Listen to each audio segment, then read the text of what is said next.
Hey guys, how you doing? Got to do this one from inside my room again. Uh, it's raining outside. Simple as that. It's raining outside. So I got to do it from here. Hope you guys are all doing really, really well. I think the big news that's worth talking about right now is the Greens have elected their leader, which I think already is big news. Uh, but I'm actually really excited about the person that they've chosen to be their leader, um, Anne Marie Paul. Uh, I'm excited by that because I've actually met Anne Marie Paul a couple of times. I've donated my time to the Green Party before, and I've volunteered to help out with the Green Party. And I've had the opportunity to meet with Anne Marie Paul. She ran against Bill Morneau here in Toronto. Um, and of course, because it's such a high profile seat, she didn't win. But I've listened to her speak. I know what she stands for and I know what her values are, and I know what she's going to fight for. And so at this point in the game, I can't really see myself voting anyone but Green. That's where I'm at. Like, I'm certainly not going to be voting Conservative, right? Even if the Conservatives were only going to come in and keep things as they are, I wouldn't vote conservative, right? If conservatives actually adhered to the values of conservatism, which is just maintain the system as it stands, I wouldn't vote for them. But the conservatives, of course, are not conservatives. Their objective is to privatize public industry and take it for the free market, right? To allow billionaires to own those means of production, right? That's kind of where they're it's like communism for rich people. Rich people communism, right? We'll go in and seize the means of production for the rich people, and then to use the state to uphold that arrangement, right? So that the state allows independent, non-accountable entities to structure themselves like dictatorships in order to continue dominating and enslave the billionaire dominated market, right? That they have organized and they do run as a casino. So no, I shan't be voting for the conservatives. The liberals are the conservatives in this arrangement because their objective is to keep things as they are, right? They don't mind that the capitalists are in control. They don't mind that industry takes over large segments of the society. The corporations take over large segments of the industries and of the society. They're paid not to mind that, and they're not going to do anything about it.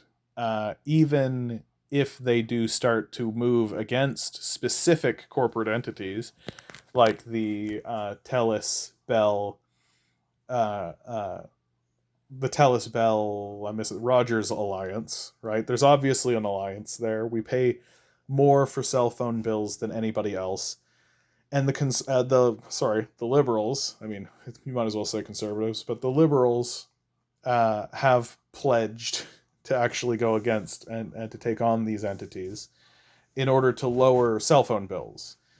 I think it might introduce a small amount of regulation. I think that introducing a public option as a competitor is probably the thing to do. I think that there should be a publicly funded and run entity that we put in the marketplace and see Rogers, Bell, and Telus compete against it. Of course, capitalists have always said, like, oh well, how we can't possibly compete against the government, and it's just like this enormous secession that the government can run this program more efficiently and cost the people of the society less to deliver them the same service. But we're supposed to lament that, oh, well, we can't compete against the government. We're supposed to lament that because businesses are good, I guess. Um, so I won't be voting for the Liberals. This is an interesting point because I do think the Liberals did the right thing in the pandemic. Um, but I also think that something similar would have happened under conservative rule, except that the conservatives would have been sure to ensure that the benefits were in the hands of the capitalist class in the first place, right? That's what the liberals have done now. The liberals passed legislation that actually put power in the hands of the workers, that it allowed workers to be able to act in their own interests without needing really to consult the capitalist class. People were able to run for cover and be covered uh, with the legislation that the liberals had initially passed. That legislation is now gone. The benefits that they are funneling people into are capitalist controlled. That if you currently have a job, you can't get any of these benefits whatsoever, even if the capitalists are not paying you enough to get rent paid. Like, I have a full time job, I work a full time job, and I am barely clearing my expenses. Like, there are things that I'm going to have to make some serious decisions soon, I think. Uh, about my living situation, about what's going on, because like the whole thing has gone off the rails. Like, the whole system has gone off the rails, where a person who's working a full-time job for like a multi-million dollar corporation uh, is really, really struggling to put two and two together and to pay those bills. And the liberals are not really going to do anything about that. They're not really going to confront capital, and they're not really going to improve the lot of workers. Like, we're in a situation right now where literally everyone must be working 100% of the time, or else uh, or else you can't get your basic bills paid. When literally a generation back, like, one people didn't need to be working this much, or didn't need to be working this long or this hard, right?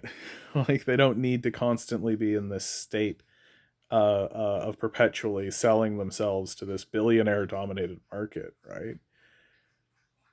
And because of the way that the structure was, people could just like, they could go just get another job. Like, it was just like, walk across the street, you could get a job that paid you better, right? And that idea exists in the capitalist system, but as we're going through this clampdown, right, it's much more difficult to actually uh, uh, find work. And so people are just kind of clinging on to what they have, because they know that if they lose this one, it's very difficult to find another. Like, and this is what the liberals are sort of maintaining. They're keeping it this way. They're making it so that the capitalists just have control of the economy. And it just looks like the NDP are kind of taking the same track, right? That the NDP, like, they just want to do what the liberals are doing, but slightly more. They just want to make it slightly better.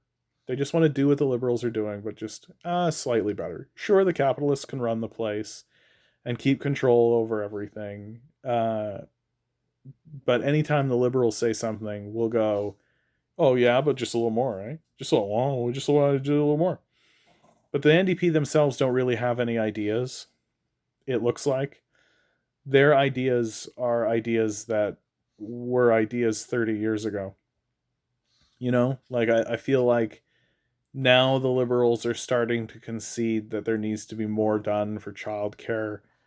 Now the liberals are starting to concede that it's like, these are concessions from 30-year-old demands. Uh, the basic income is like this absolute necessity and this absolute inevitability that we must pass. And the sooner we pass it, the more readily the populace will be able to reorganize itself in order to withstand the coming crises. That's why the basic income is important, and why we should be doing it now and not later.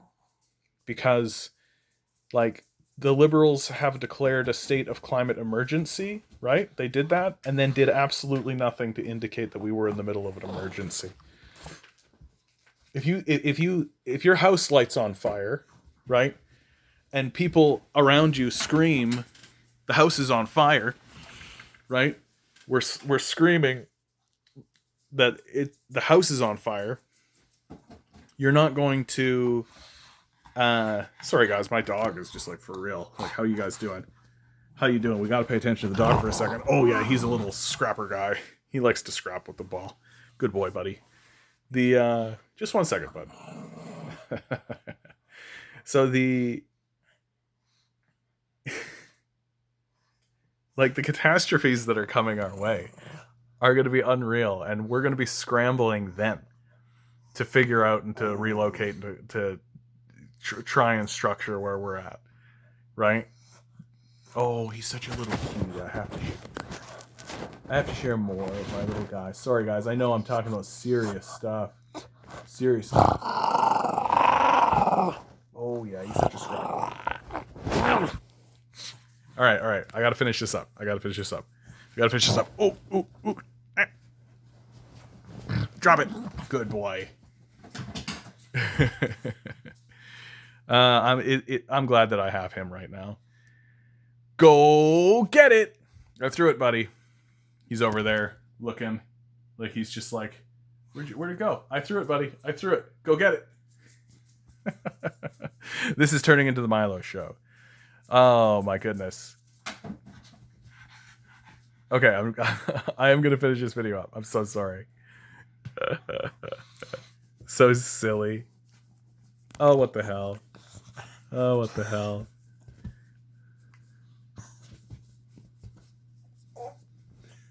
Oh gross. You didn't need to see that. So, look, I think that we should be supporting the Green Party. I don't think that the Liberals or the NDP are actually that interested in confronting the major challenges that we have ahead.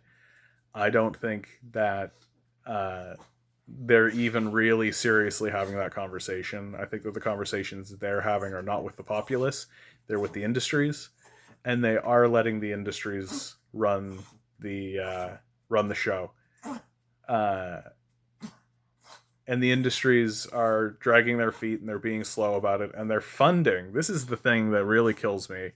They're funding anti-climate change science, or science, right? But they're funding anti-climate change nonsense and drivel, and they're ensuring that the narrative of climate change isn't that big of a deal is getting put forward. And I just don't think a Green Party is going to accept that narrative whatsoever. And I think that we as a populace need to start talking seriously about abandoning the old parties. Like, the Conservatives need to be abandoned, so do the Liberals, without a doubt. And we need to swing to something different. We need to swing to something different. There's just no,